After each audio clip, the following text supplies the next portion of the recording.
Respected Madam Vanam, Dr. Shivram Subramaniam, Dr. K. Vidya, and all other distinguished scholars and participants. You will see that in the program, which is circulated in your hand, does not include speech of mine. I asked Pranaji, don't ask me to talk because I have several limitations. The first limitation is my inadequate knowledge of language, the English language in which we are trying to talk. Since I became a refugee in India, 1959, for about 7 years, I resist to learn English. But finally, I could not resist. I had to pick up a little bit of this language because I had to deal with a number of foreigners, particularly the Western side. So this just picking up language is not adequate or sufficient to talk serious subjects such as peace and education. But many times I find short of vocabulary and I'm unable to express myself properly. And secondly, I consider myself completely an uneducated person.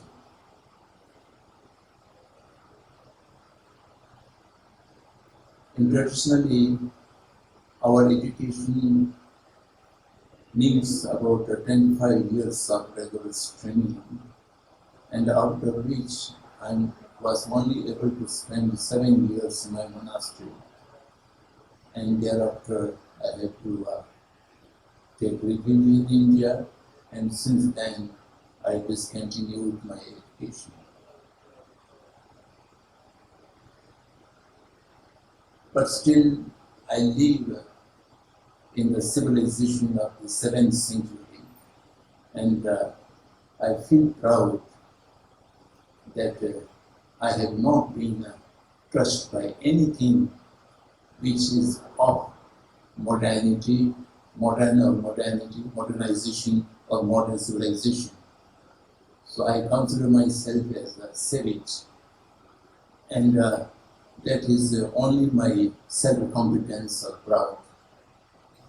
You might remember there is a so-called letter of Chief Seattle written to the governor of Washington. In that letter, he repeatedly says, "I'm a savage, therefore I do not understand." So the similar case goes with me. I'm a savage, therefore I do not understand anything about the modernity or education or today's definition of peace. Today, there are expectations of peace outside without making peace inside. So, without inner peace and expectation of outer peace, in my view, is unattainable, untangible. So, therefore, I also not competent to speak about peace. However, I have been asked, or rather commanded, to say a few words. We have a fundamental different perceptions in the field of education. So I'm not comparing these fundamental difference of perceptions.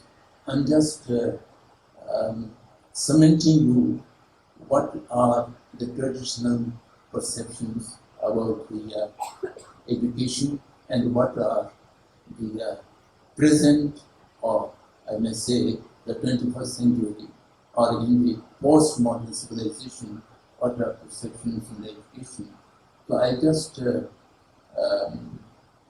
submit before you for your consideration. In the tradition, the most important component of education is the learner, the student. And the students are not considered as a resource or raw material which is to be possessed. But the modern perception is the students are the resource. In the past, in India also, we used to have a Ministry of Education. Today we don't have.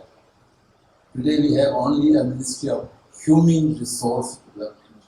All the human beings are a resource which are to be consumed or to be used or to be processed, and the process to make them sellable in the market, in the corporate market. And all the educational institutions are being judged how much their products are marketed after the graduation or post-graduation. The institutions whose alumni are not sellable in the market, those educational institutions are considered to be inferior. So the traditional or the ancient perception, the students or the learner is the basic component, and each human individual, not only human, each sentient being has a potential of awakening. The human consciousness has an unlimited potential to be awakened or to be unconditioned, and thereby each individual has its highest intelligence, and then also in different fields. So that need to be recognized by a compassionate and resourceful teacher, and thereby they could help the student to awake their own inner intelligence so that they could flower in goodness. My late friend Jiddu Krishnamurti always said the purpose of education is to awake the inner intelligence of the individual so that he or she could be flower in goodness. Goodness can never be imposed or can never be taught or inculcated. Goodness has to be flower. The cause of flowering in goodness is the awakening or unconditioning of the human consciousness of the mind. And secondly, the perception about imparting education. In the ancient perception is that knowledge cannot be transferred or input to the other individual's mind. The knowledge has to be acquired by the learner himself or herself. The purpose of education is just to stimulate the ability of the knowing, ability of the learning, and the teachers are just an assistant, just a helper, not a chief tutor or giving instructions. So therefore, in the ancient Buddhist terminology, the teachers are considered as good friends. The technical terminology is Kalyana Mitra. Kalyana Mitra means a friend which cares for the goodness of the student. And the modern perception is that the education is the input of all kind of information, and that is to be put into the mind of the learner in a way of indoctrination or brainwashing, and thereby the set thing of a pre-planned set things can be input to the brain of the learner, just like we input something into a computer, and which was retrievable or can be unloaded during the time of examination or time of work, something like that. So there's this different perception about the importance of the education. Then similarly, the purpose of education, there's a vast difference of perception. The ancient Indian tradition, they think the purpose of education is to awake or to enlighten the individual. And the today's perception of purpose of education is to make the person able to earn a livelihood. And in the ancient time, all human individuals are capable of earning his or her own livelihood, whether educated or uneducated. And earning livelihood is not a purpose of education, but purpose of education is to evolve the individuals higher and higher. And similarly, there are different viewpoints or different perception about the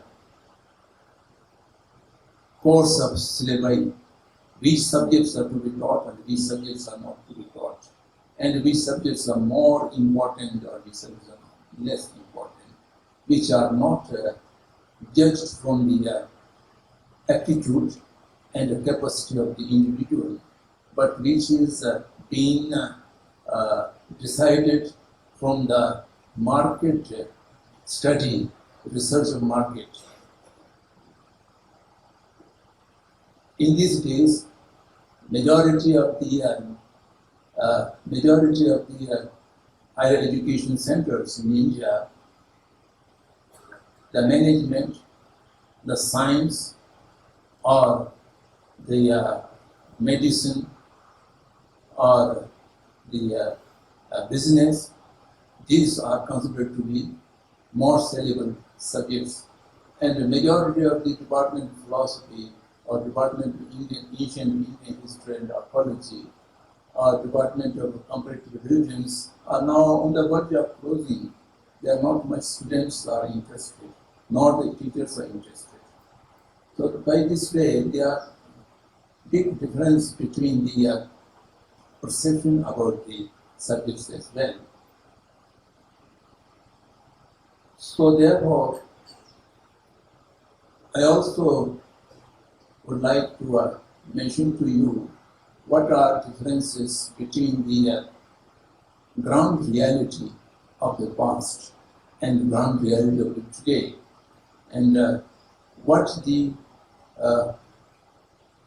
present postmodern civilization has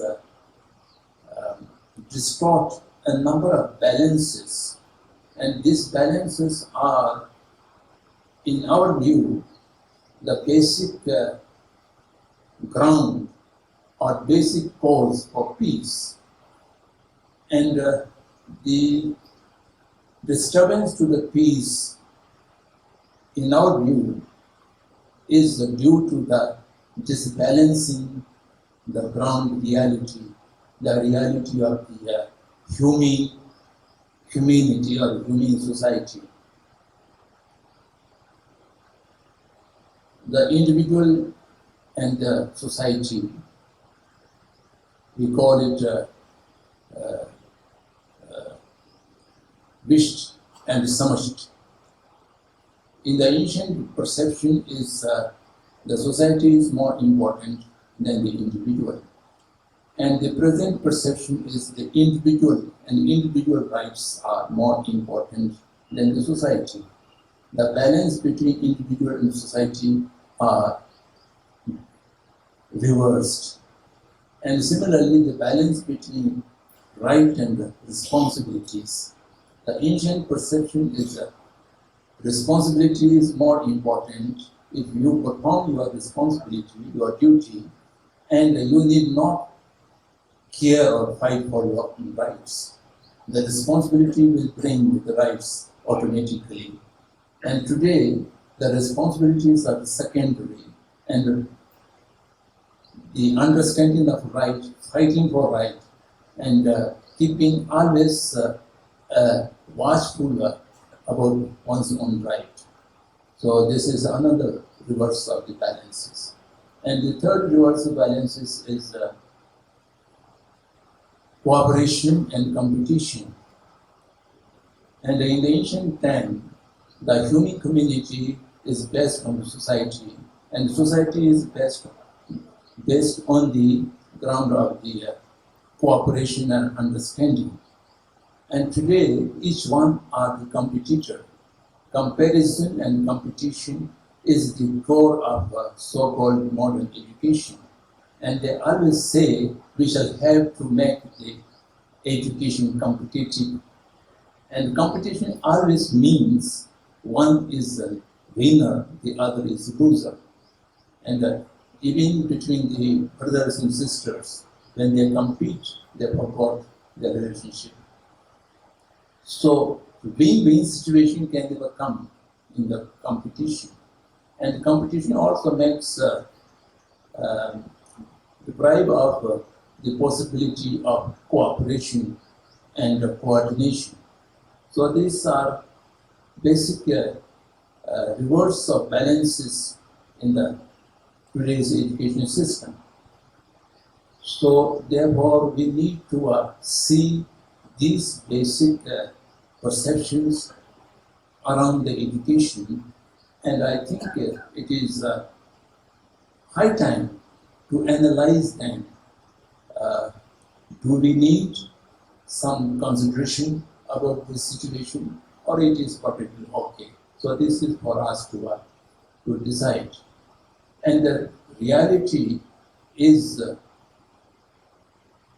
we consider that the modern and postmodern civilization reached in a very high development of science, technology, and education. But at the same time, the entire humanity or entire living creatures are facing a number of challenges. And these challenges perhaps do not have any sustainable or dependable solutions even by the science and technology is able to give us. The challenges such as violence. We have developed such powerful destructive weapons. The planet Earth can be completely destroyed so many times, and this kind of weapon we have accumulated, and this can be exploded even accidentally as well. And similarly, the gap between rich and poor, and the increase of environmental destruction, degradation of environment, climate change, global warming, these are threatening the existence of the whole planet of Earth. And then even the source of peace which were considered in ancient time, the Dharma, the religions, and the religions are considered to be a source of peace and stability. Today, the name of the religions are disappeared, but the name of religions are being used for division and conflict. That's very funny.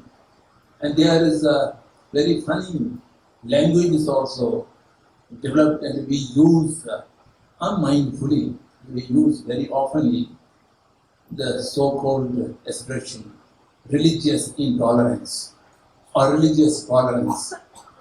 Both of these words are being used discriminately. Anyone is religious minded, he or she can never be intolerant. Someone is intolerant, that is the biggest evidence the person is not a religious person, religious minded, but still we think. Similarly, religious are to be respected, not to be tolerated. And religious tolerance is also a kind of insult to their religious traditions. But we use this quite often.